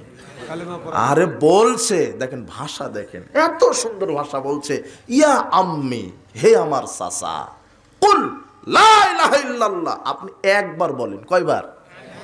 আশহাদু লাক ইনদাল্লাহ, আমি আল্লাহর কাছে সাক্ষ্য হিসেবে দাঁড়াবো যে আমার চাচা লা ইলাহা ইল্লাল্লাহ বলেছে, বলে মারা গেছে, আল্লাহ জান্নাত দেন। চাচা একবার বলেন, বলাতে পারেননি। বরং বারবার এটা চেষ্টা করছিলেন। ওই সময় সূরা কাসাসের 56 নম্বর আয়াত আল্লাহ নাজিল করে বলছেন, ইন্নাকা লা তাহদি মান আহবাবতা, মুহাম্মদ সাল্লাল্লাহু আলাইহি ওয়াসাল্লাম, তুমি তোমার চাচাকে ভালোবাসো বলেই তুমি হেদায়েত দিবে, ওয়ালাকিন্নাল্লাহ ইয়াহদি মান ইয়াশা, সমস্ত হেদায়েতের একচ্ছত্র ক্ষমতা আমি আল্লাহর। কে হেদায়েত দিতে পারে? নবীদের ক্ষমতা নাই। কিন্তু এই সিটার বাটপার ভণ্ড খানকা মাজারের পাগড়িওয়ালা এই পীর শয়তান বলছে আমার মুরিদ হও, আমি হেদায়েত দিব। তার মানে এই পীর মানে, এই খানকা মাজার ওরস মানে এরা একেবারে ইসলামের নামে একটা টাটকা প্রতারক এবং ভণ্ডামি ছাড়া কিছুই নাই বলে। পীর কিছু করতে পারে না। খানকা মাজারে গরু খাসি মানত করা শিরক হবে।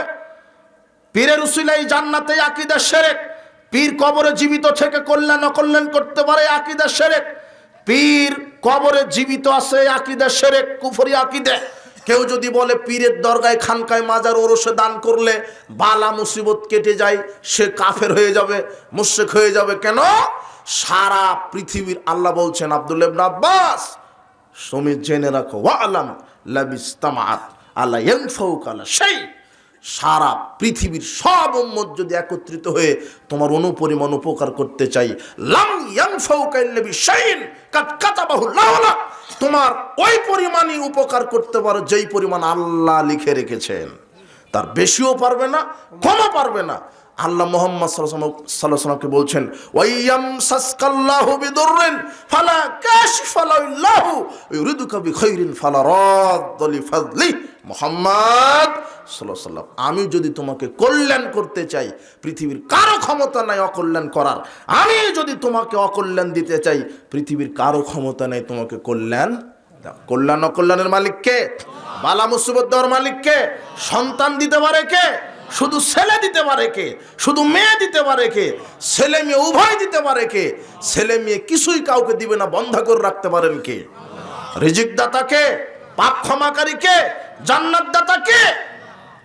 আপনার যদি আকীদা থাকে কবর খানকা মাজারে ওরসে মানত করলে কল্যাণ হয়, সংসারে বরকত হয়, পাপ ক্ষমা হয়, বিপদ বলি বালা মুসিবত দূর হয়, আপনার এগুলি কুফরি আকীদা, আপনি মুশরিক হয়ে যাবেন, সাবধান।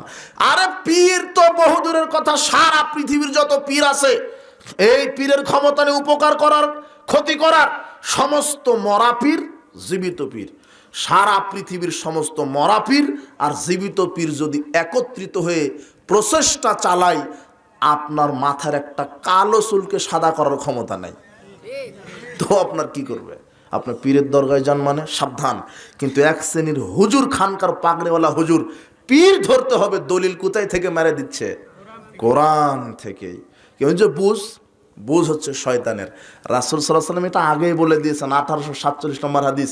রাসূল বলছেন, কুলুবুহুম কুলুবুশ শায়াতিন ফি দুসমান ইনসিন। শোনো, এক শ্রেণীর আল খাল্লাওয়ালা পাগড়িওয়ালা হুজুর বের হবে, আলেম, দেখতে লাগবে খুব সুন্দর ইমাম আলেম, কিন্তু অন্তর হবে ইবলিশের। কিসের?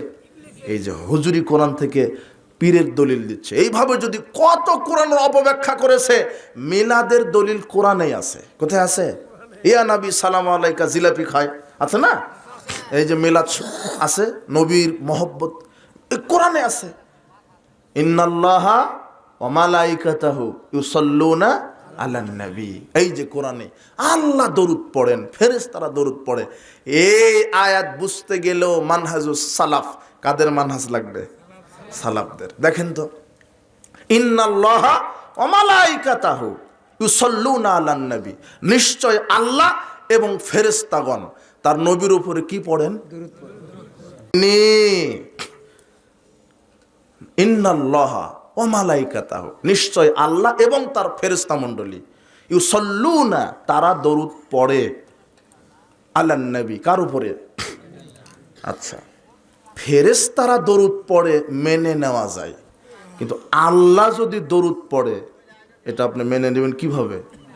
দরুদ পড়েন তো দেখি, আল্লাহুম্মা সাল্লি আলা মুহাম্মাদ। এখন আল্লাহ দরুদ পড়ছেন, আল্লাহুম্মা সাল্লি আলা মুহাম্মাদ, আল্লাহ মুহাম্মাদের উপরে অনুগ্রহ নাজিল করো। তাহলে আল্লাহ আবার কোন আল্লাহকে বলছেন? বুঝেননি? এখন দেখেন, এই আলোচনা এগুলি রাতারাতি আলোচনা করে বুঝবেন না তো মানহাজের আলোচনা। এগুলি হচ্ছে দার্সের বিষয়, প্রতিদিন বুঝাতে হবে। কে বুঝাবে? সবাই মূর্তি ভাঙা নিয়ে ব্যস্ত আছে, মাইক পেলেই মূর্তি ভাঙে। তোমার মুফাসসির জাতিকে অজুই শিখাই দিতে পারলো না, এখনো সালাতি শিখাই দিতে পারেনি, আকীদাই শিখাই দিতে পারেনি। কথা বুঝেননি? শোনেন, আরবিতে সালাত শব্দের কয়েকটা অর্থ আছে। সালাত মানে প্রার্থনা। সালাত মানে কি? আচ্ছা, DATE কি হলো? এই যে সভাপতি সাহেব ইংরেজিতে বক্তব্য দিল না, কিন্তু ইংরেজি জানেন, বোঝা গেল। তো DATE, ডেট। ডেট মানে কি? এই ডেট, এই তো উনি তো ইংরেজি জানে। এই ডেট মানে খেজুরও জানেন? খেজুর বুঝেন? অন্তত ইফতারের সময় তো সুন্নাত মনে করে খান, তাই না? তামার। হ্যাঁ, তামার। তাহলে এই ডেট মানে খেজুরও। ডেট মানে কি? ডেট কত মানে তারিখ কত। কিন্তু এই ডেট অ্যালফাবেটের কোনো কি নাই, কোনো পরিবর্তন নাই। এই সালাত, এই সালাত মানে শুধু মনে করেন না যে এই সালাত 5 ওয়াক্ত সালাত। এই সালাত আরবি শব্দ, এর অনেক অর্থ আছে। সালাত মানে প্রার্থনা। সালাত মানে কি? সালাত মানে মোনাজাত। সহিহ বুখারীর 405 নম্বর হাদিসে আসছে, ইন্না আহাদাকুম, নিশ্চয় তোমাদের মধ্যে কেউ, ইযা কামা ফি সালাতিহি, যখন তোমাদের সালাতে দাঁড়াও, ফাইন্নাহু ইউনাজি রাব্বাহু, সে তার প্রতিপালকের সাথে মোনাজাত করে। আর সালাতের আরেকটা হচ্ছে মোনাজাত, চুপে চুপে কথা বলা। তাহলে সালাত অর্থ প্রার্থনা করা, সালাত অর্থ মোনাজাত, সালাত অর্থ হচ্ছে রহমত, সালাত অর্থ হচ্ছে প্রশংসা, সালাত অর্থ হচ্ছে অনুগ্রহ। কতটা হলো? আরো অনেক আছে। হ্যাঁ, আচ্ছা ঠিক আছে, ওটা ব্যাপকভাবে, শুধু আমি শাব্দিক অর্থটা বোঝাচ্ছি। কথা বুঝেছেন? সালাতের শাব্দিক অর্থ হচ্ছে প্রার্থনা করা, অনুগ্রহ, এরপরে প্রশংসা, রহমত মানে অনুগ্রহ, সালাতের এগুলি অর্থ। এখন দরুদ, এখন আপনি নেন, ইন্নাল্লাহ, নিশ্চয় আল্লাহ, ইউসাল্লুনা আলান নবী, নিশ্চয় আল্লাহ তার নবীর প্রশংসা করেন। সুবহানাল্লাহ, এটা হলো সঠিক অর্থ। এটা কি? আপনি যদি বলেন নিশ্চয় আল্লাহ নবীর উপরে দরুদ পড়েন, তাহলে এখন আল্লাহকে পড়তে লাগায় দেন দেখি। কারণ আল্লাহ পড়বেন আল্লাহুম্মা সাল্লি আলা, তাহলে আল্লাহ আবার কোন আল্লাহকে বলছেন আল্লাহ মুহাম্মাদের উপর অনুগ্রহ নাজিল করো? কথা বুঝেননি মনে হয়। তার মানে আল্লাহর জন্য দরুদ পড়াইটা যায় না, কিন্তু আল্লাহ নবীর প্রশংসা করেন। করেননি?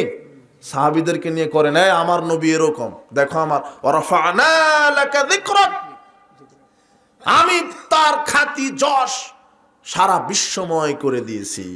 অন্তত আজানের সময় তো সারা পৃথিবীতে আশহাদু আন্না মুহাম্মাদুর রাসূলুল্লাহ ধ্বনি উচ্চারণ হয় না? এটাই আল্লাহ বলছেন। আল্লাহ প্রশংসা করেন কার? নবীর। আর ফেরেশতারা আল্লাহর কাছে অনুগ্রহ প্রার্থনা করেন কার জন্য? নবীর জন্য। এটা হলো অর্থ। কিন্তু এই আয়াত দিয়ে হুজুর জিলাপি খাওয়ার দলিল বাহির করে ফেলেছে। ইয়া নবী সালাম আলাইকা, চেয়ার একখান রেখে, রুমাল একখান রেখে, মানে এদের আকীদা যে এখন মোহাম্মদ কি চলে আসছে সাল্লাল্লাহু আলাইহি ওয়াসাল্লাম। এটা হলো ব্রেলভিদের আকীদা। মোহাম্মদ সাল্লাল্লাহু আলাইহি ওয়াসাল্লাম হাজির নাজির, ওখান থেকে চলে আসছে। আহমদ রেজা খান 1880 সালে এই ব্রেলভি আকীদার জন্ম দেয়। এদের আকীদা যে মোহাম্মদ হাজির নাজির, মানে এদের আকীদা মোহাম্মদ সাল্লাল্লাহু আলাইহি ওয়াসাল্লাম হাতের তালুর মতো গোটা পৃথিবী দেখেন এবং তিনি পৃথিবী পরিচালনা করেন। কে পৃথিবী পরিচালনা করেন? আল্লাহ। আচ্ছা, অন্তত একদিনে বাংলাদেশে হাজার হাজার জায়গায় মিলাদ হয়। কথা বুঝেন ভালো করে। তাহলে হাজার হাজার চেয়ার আছে, তো মোহাম্মদ সাল্লাল্লাহু আলাইহি ওয়াসাল্লাম কয়জন? তো উনি এক সময়, এক মুহূর্তে, একদিনে কয়টা চেয়ারে বসবেন? কথা বুঝেননি? প্রতারক হলে এত প্রতারক হয়। এই মিলাদ এটা বিদআত, বেদাতের সাথে শিরক আছে। কেউ যদি বলে যে মোহাম্মদ সাল্লাল্লাহু আলাইহি ওয়াসাল্লাম এখানে হাজির হয়ে বসে আছেন, মানে ওরা দাঁড়ায় যায়, মানে এখন কে এসে গেছে, এটা হলো শিরক। এটা কি? শিরক। কথা বুঝেছেন? কিন্তু দলিল তো কোরআন থেকে মেরে দিল। কিন্তু দলিল কোরআনের আয়াত ঠিক আছে, এর অর্থ, এর ব্যাখ্যার বুঝ কাদের থেকে নিতে হবে? মানহাজুস সালাফ। মানহাজ কাদের? মানহাজ সালাফ। তাহলে ঈমান আপনার কন্ট্রোল করলো মানহাজ, আপনার আকীদা, আপনার বুঝ, আপনার কি এই বুঝ, নিজের মতো করে বুঝলে কি হয়ে যাবেন? পথভ্রষ্ট হয়ে যাবেন। সর্বশেষ কয়েক মিনিট, এই যে 12টা বেজে গেছে, কয়েক মিনিট বিরক্ত হয়ে গেছেন তাই না? আচ্ছা, কয়েক মিনিট আমলের ক্ষেত্রে মানহাজ। কিসের ক্ষেত্রে? আমলের ক্ষেত্রে। আকীদাতে যেমন আপনি ধরা খেয়ে গেছেন, আমলেও আপনি ধরা খাবেন। কেন? আপনি যে আমলটা করছেন এখানে সালাফদের মানহাজ নাই, নিজের মতো করে বুঝে নিয়েছেন আমল, নিজের মতো করে, নিজের মতো করে। অথচ যে কোনো আমল সালাফদের মানহাজ অনুযায়ী করতে হবে। আপনাকে 5টা ফর্মুলা শিখিয়ে দিই, যে কোনো আমল করতে গেলে 5টা বিষয় লক্ষণীয়। কয়টা? 5টা। এক, যে আমলই করেন 5টা বিষয় দেখবেন। স্থান দেখবেন আগে। কি স্থান? জায়গা। যে আমলটা করছেন সে আমলটা কোন জায়গায় করতে হবে আমি ব্যাখ্যা দিব। প্রথম হলো স্থান, দ্বিতীয় হলো সময়। কি সময়? তৃতীয় পরিমাণ, পরিমাণ। চতুর্থ কারণ, চতুর্থ কি কারণ। পঞ্চমত পদ্ধতি, পঞ্চমত কি? এই 5টা। যে কোনো আমল করতে গেলে 5টা সূত্র মনে রাখবেন। 1 নাম্বার কি বলেছি? স্থান। হজ করবেন, কি করবেন? হজ। হজ কিসের সাথে সম্পৃক্ত? স্থানের সাথে। কি বাইতুল মোকাররমে গেলে হজ হয়ে যাবে না? কি কোন টঙ্গিতে গেলে হজ হয় এখন, জানেন না? হুজুরি বলছে কেউ যদি 3বার টঙ্গিতে যায় কবুল হজের সওয়াব। এটা আপনার হুজুরের কথা, কথা বুঝেননি? টঙ্গিতে গেলে হজ হয়। টঙ্গি কাবা ঘরে গেলেও হজ হবে না। 7বার তোয়াফ করেছেন, সাফা মারওয়া সাই করেছেন, আপনি মিনায় গেছেন, মুজদালিফায় গেছেন, পাথর নিক্ষেপ করেছেন, মাথা মুন্ডন করেছেন, কুরবানি করেছেন, সব ঠিক আছে। হজ 1 পয়সাও হয়নি। 1 সেকেন্ডের জন্য হলো আরাফার মাঠে পা দিতে হবে। কোথায়? আরাফার মাঠে পা না দেওয়া পর্যন্ত কি হচ্ছে না। আর সেখানে আপনার এই শয়তান বলছে টঙ্গিতে গেলে কি হবে। কথা বুঝেননি? কি করব ভাই, আপনার এই যে হুজুর, এই দেশে একটা কিতাব আছে দাওয়াতে তাবলিগ। কি দাওয়াতে তাবলিগ একটা বই আছে। অন্তত আপনি ঢাকা কাকরাইল মসজিদের সামনে অথবা বাংলা বাজারে লাইব্রেরিতে এই বইটা পাবেন। এই যুবক তুমি সংগ্রহ করো, কালকে ঢাকাতে যাও, তুমি গিয়ে এই বইটা কিনো, দাওয়াতে তাবলিগ। কিনা দেখবে 85 পৃষ্ঠা বাহির করবে। কত পৃষ্ঠা? এখানে প্রশ্ন উত্তরে বইটা প্রশ্ন করা হয়েছে, মক্কা মদিনা থেকে কেন টঙ্গীর মাঠে আসে, এটা প্রশ্ন। এখন লেখক মাওলানা সাহেব লিখছে, মূর্তি সাহেব, মুফতি না, কি মূর্তি সাহেব লিখছে। কি লিখছে? যে কাবা ঘরে মক্কা মদিনা থেকে টঙ্গীতে আসবে না কেন? অবশ্যই আসবে। কেন? কাবা ঘরে 1 রাকাত সালাত আদায় করলে নেকি হয় 1 লক্ষ গুণ, আর টঙ্গীর মাঠে 1 রাকাত আদায় করলে হয় নেকি 49 কোটি গুণ। রাওয়াহু ইবলিস শয়তান। কথা বুঝেননি? আরে লেখা আছে, তোমার কিতাবেরটা আমি পড়লাম। আর একটা কিতাব পাওয়া যায় সমাজে, সহি ভেজালে আমল, একটা কিতাব আছে। ফাজালে আমল নাই, তার 60-70% কি ভেজাল। সহি ভেজালে আমলের কি বলবো ভাই, তোমার এই যে তাবলিগ জামাত যারা করে বেড়ে, এরাও সুফি রোগে আক্রান্ত। কি রোগে? আমি বললাম না, এটা মাসের পর মাস আলোচনা করা লাগবে। কত ইসলামের নামাজে ফেরকা তৈরি, এই তাবলিগ জামাতকে সাইজ করতে লাগবে 1 বছর। কথা বুঝেছেন? আমি এখানে 2 ঘন্টা বক্তব্য দিয়ে কি করবো? শুধু একটা বলে গেলাম। আমি কেন বললাম সুফি রোগে আক্রান্ত? এই ফাজাল আমল বই কিনবেন, 858 পৃষ্ঠায় দেখবেন রাসূল সাল্লাল্লাহু আলাইহি ওয়াসাল্লাম আব্দুল্লাহ ইবনে জুবাইরকে বলছেন, যদিও হাদিসটা জাল, মানুষের বানানো, আব্দুল্লাহ ইবনে জুবাইরকে বলছেন, এই আমার মরা রক্তটা পুঁতে রেখে আসো। তো আব্দুল্লাহ ইবনে জুবাইর একটু আড়ালে গিয়ে খেয়ে ফেলেছেন রক্তটা। তখন রাসূল সাল্লাল্লাহু আলাইহি ওয়াসাল্লাম বুঝতে পেরে বলছেন, এই রক্ত কি করলে? তখন আব্দুল্লাহ ইবনে জুবাইর বলছেন, ইয়া রাসূলুল্লাহ, আমি খেয়ে ফেলেছি। তখন বলছে, আমার রক্ত যার শরীরে ঢুকেছে তার উপরে জাহান্নামের আগুন আল্লাহ হারাম করে দিয়েছেন। হাদিসটা জাল। এখন লেখক জাকারিয়া লিখছেন, যেহেতু লেখা আছে, তুমি পড়বা, বাংলাতেই লেখা আছে। লেখক জাকারিয়া লিখছেন, যেহেতু রসুলের পেশাব পায়খানা খাওয়া জায়েজ না, যেহেতু রসুলের রক্ত খাওয়া জায়েজ, সেও তো রসুলের পেশাব পায়খানা খাওয়াও জায়েজ, লিখা আছে। তো তোমার অরক খেতে বলো। ওই জন্য মানে নবীদের উত্তরসূরি কারা? আলেম ওলামা। আর আলেম ওলামাকে ওরা ওদের ভাষায় বলে পীর। তাহলে রসুলেরটা যদি খাওয়া জায়েজ হয়, তাহলে প্রেম ভাজা খাওয়াও জায়েজ। এই যে বাউল দর্শন ঢুকে গেছে তাবলিগ জামাতের ভিতরে, কথা বুঝেছেন? আজকে হলো ওয়াজ না, আজকে হলো ওয়াশ, কথা বুঝেছেন? সাবধান হন, সাবধান হন। এই ভ্রান্ত আকীদা, ভ্রান্ত আমল করবেন না, পরকাল হারাবেন, সাবধান। এরপর মানহাজ, আমলের ক্ষেত্রেও কি দেখতে হবে? মানহাজ। আর আমল করতে গেলে কয়টা সূত্র? তার একটা হলো স্থান বলেছি। হজ করতে গেলে কোথায় যেতে হবে?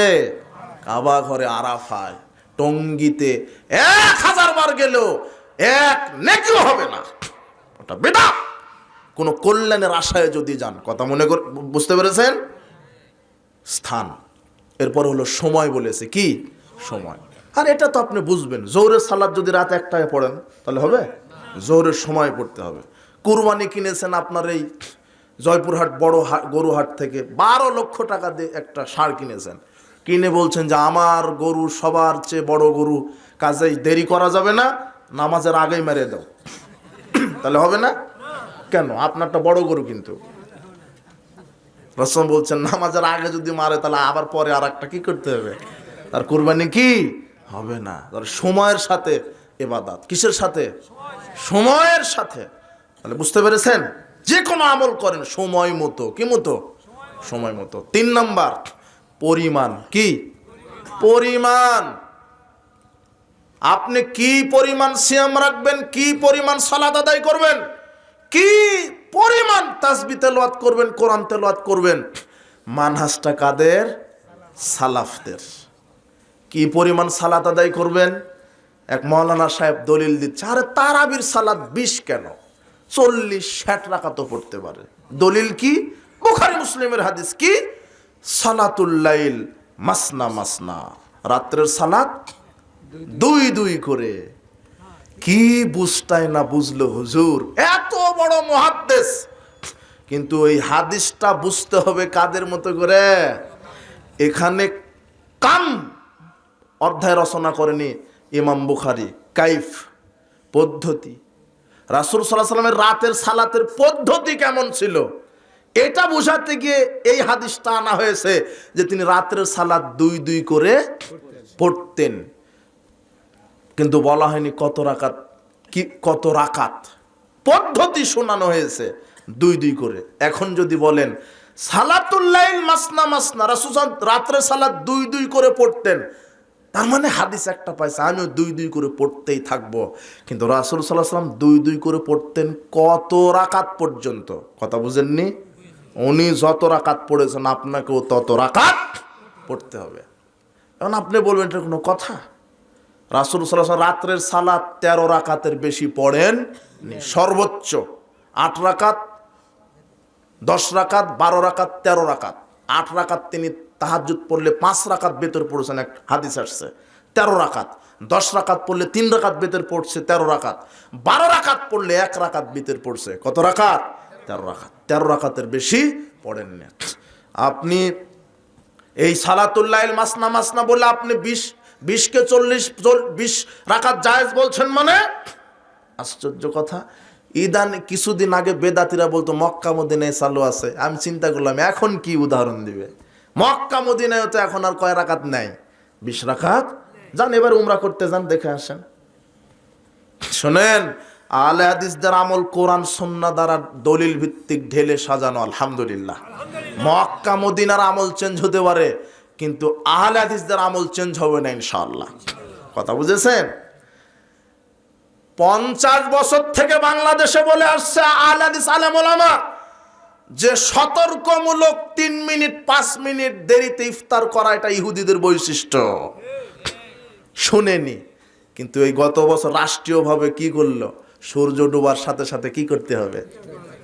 আহলে হাদিসেরটাই আল্লাহ কবুল করেছেন, বলেন আলহামদুলিল্লাহ। তাও এক শ্রেণীর গোঁড়ারা বলবে আমাদেরটাই মানবো, বাপ দাদা থেকে যে তাই মানবো। জোর করে ধর্ম মানতে চাই। কথা বোঝেননি? সাবধান হন। কি বুঝাতে চাইলাম? পরিমাণ। কি পরিমাণ? রাসূল সাল্লাল্লাহু আলাইহি ওয়াসাল্লাম যেই পরিমাণ, এখন বলবেন না আমি পড়বো সারা রাত, তাহলে ওই হাদিসের কি হবে? তিনজন লোক এসে বলছেন, তার স্ত্রীদের নিকটে আসছে তিনজন লোক, ইয়াস আলুনা আন ইবাদাতিন নবী সাল্লাল্লাহু আলাইহি ইবাদতের ওয়াসাল্লাম, নবী সাল্লাল্লাহু আলাইহি ওয়াসাল্লাম। হ্যাঁ, জি। যে রসুলের ইবাদত কেমন ছিল বলেন। তার স্ত্রীগণের নিকটে আসছে। আচ্ছা, স্বামী কেমন সবচেয়ে ভালো কে বলতে পারে?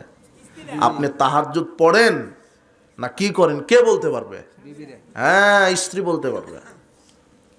তাহলে স্ত্রীর কাছেই স্বামীর সার্টিফিকেট আছে, এবং হাদিসও আসছে বিচার মাঠে স্ত্রীর নিকটে স্বামীর সার্টিফিকেট নিয়ে আল্লাহ জান্নাতে দিবেন, স্বামীর নিকটে স্ত্রীর চরিত্রের সার্টিফিকেট নিয়ে স্ত্রীকে আল্লাহ জান্নাতে দিবেন। আলহামদুলিল্লাহ।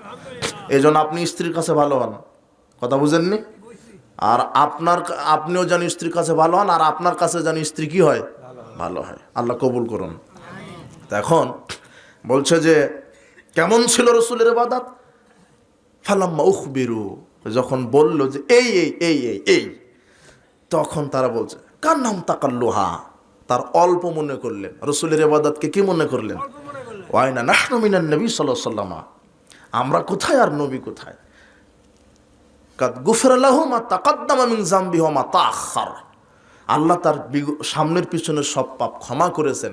তার কম করলে চলে, কিন্তু আমাদের কম করলে চলে না। একজন বলছে ইন্নী উসাল্লিল লাইলা আবাদা, আমি সারা রাত সালাত আদায় করব, ঘুমাবো না। অকাল আখার, আর একজন বলছে আনা সমুদ্দাহুল ইফতার, আমি 365 দিনে সিয়াম রাখবো, সিয়াম ছাড়বো না। আর একজন বলছে আনা আতাজিলুন নিসা ফালা তাযাওয়াজু আবাদা, আমি নারীর সংস্পর্শে যাব না, বিবাহই করব না। করলে ব্যবসা চাকরি করা লাগবে, ছেলে মেয়ে হবে, ঝামেলা, ইবাদতে ঘাটতি হবে, বিবাহই করব না। এদের উদ্দেশ্য কিন্তু ভালো, বেশি বেশি ইবাদত করবে। কথা বুঝেননি? সারা রাত 365 দিন সিয়াম, বিবাহই করবে না। রাসূল সাল্লাল্লাহু আলাইহি ওয়াসাল্লাম নিজে কানে ওদের বক্তব্য শুনেছেন, শুনে বলছে আনতুমুল্লাযিনা কুলতুম কাদা কাদা, তোমরা সেই তিনজন ব্যক্তি না বক্তব্য মারে দিলে এরকম? তো হ্যাঁ, আমরা। তো বলছে শোনো, আল্লাহি লাকশাকুম লিল্লাহি ওয়াতকাকুম লাহু, আমি সবচেয়ে বেশি পরহেজগার, আমি তাকওয়াবান, আকাশ জমিনের উপর নিচে আমি সবচেয়ে বড় পরহেজগার। এরপর লাকিন্নী আসুমা উফতির, আমি নিজে সিয়াম রাখি আবার ছেড়ে দিই, সপ্তাহে 2 দিন রাখি,